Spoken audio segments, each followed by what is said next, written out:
Okay, this is my very first time recording, so please go easy on me. Let's do this.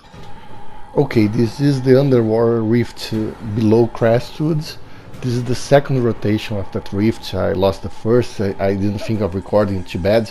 It would be interesting to see how Bull does against the first wave of spirit damage dealing that comes when you enter a corridor, so you're funneled.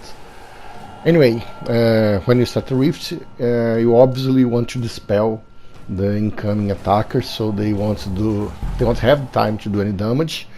And in this particular instance, you see I dispelled the two closer to me, and I'm clustering my melee attackers next to the one I know will come, and then a nice mine right there, so it will come already disabled.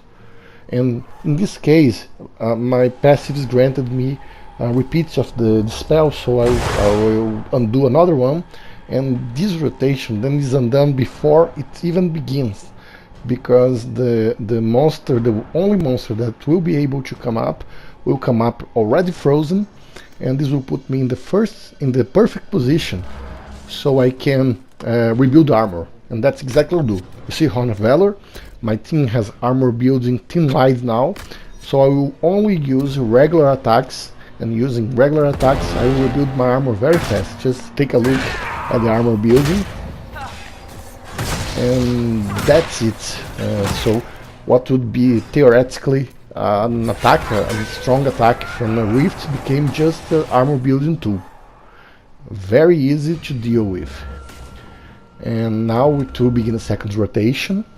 And the second rotation, it would seem to be very easy as well, because you see the enemies were positioned very clustered, and in doing so it would allow my rifts to my dispel to do a lot of damage. You see, 2 here, 2 there, from a total of 6, only 2 would in theory even come up. And again, I'll cluster my enemies in my melee attackers near the one that will come up, but again my passive repeated the spell, so in theory I can destroy also that one and repeat the same thing I did before. I would just fight one enemy already frozen, so this would be a cakewalk.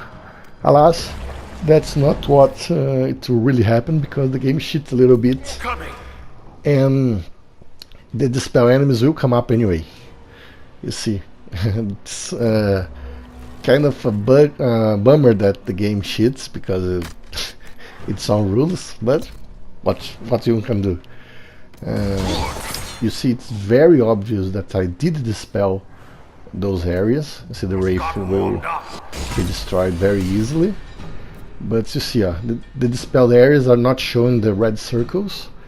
And even though they are not showing the red circles, the enemies will still come up. I think the game treats this particular rift a little bit of a boss fight, and you can't pre-win it that easily. Anyway, there are one Rage Demon, 2 Terrors, and 2 Refs that will come up with a lot of spirit damage that will eat up armor. And though weak, they are a problem, because they make my defense very low against the stronger enemies. So what I'll do here is focus fire the lesser terrors. They are, after all, the most annoying of those enemies, but freeze attacks and physical attacks do work to interrupt them and avoid their pulses that are too strong and eat a lot of health. So let's focus fire on them, and one will come down very fast.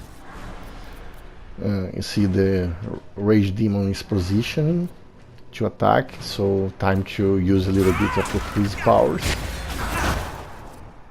And still focus fire on the terrors. So I froze the Rage Demon together with the Lesser Terror. And I'm still in my first barrier, so and my armor is all up, so I have a lot of defense, even though the first terror is already down. you see, spirit damage. The bow's armor fell instantly, though it's the strongest armor I have. Let's focus in the lesser terror again and get rid of it while possible. You see Ref doing the spirit damage, lesser terror that I just destroyed, the other lesser terror, and another Ref there. The game camera now gets a little bit stuck between the two, but let's attack the terror, because that's the priority enemy. It's not as prioritizing when you are using it in the fights in short distance, because it will attack everybody in the same place.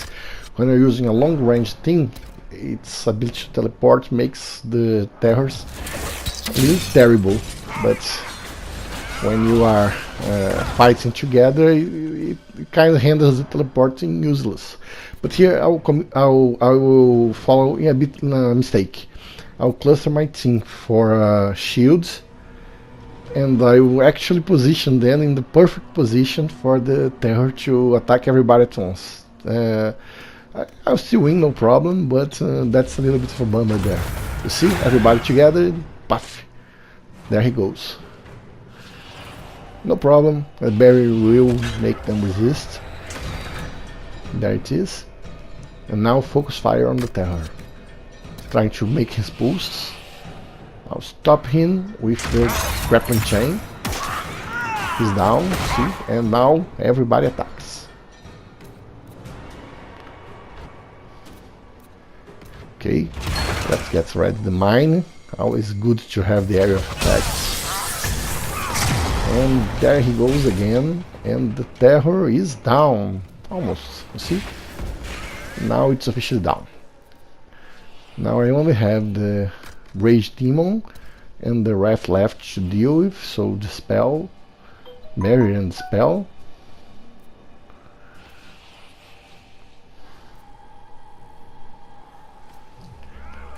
Let's finish his defenses, and again the freeze powers will allow me to exploit the elemental weaknesses. And he will also go down very fast.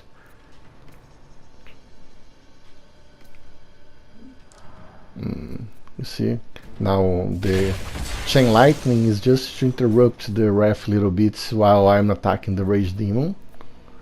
It doesn't do a lot of damage, but it's nice to interrupt. And now let me position the Veil Strike. Again, interrupting is key to allow you to maintain your attack even surrounded by enemies. Let's interrupt and interrupt and interrupt, so only your team can attack but not be taking damage. And the Rage Demon is down. I only have the Wrath left to deal with. So focus fire. He'll try to get a barrier up, but it won't help much. I have the spell ready. And he's down again. The Rift, though cheating, didn't manage to win. So let's just get it down. So you see, despite Bow does not feel a proper tanking role, it's quite possible to fight everything with him, even a Nightmare. Thanks.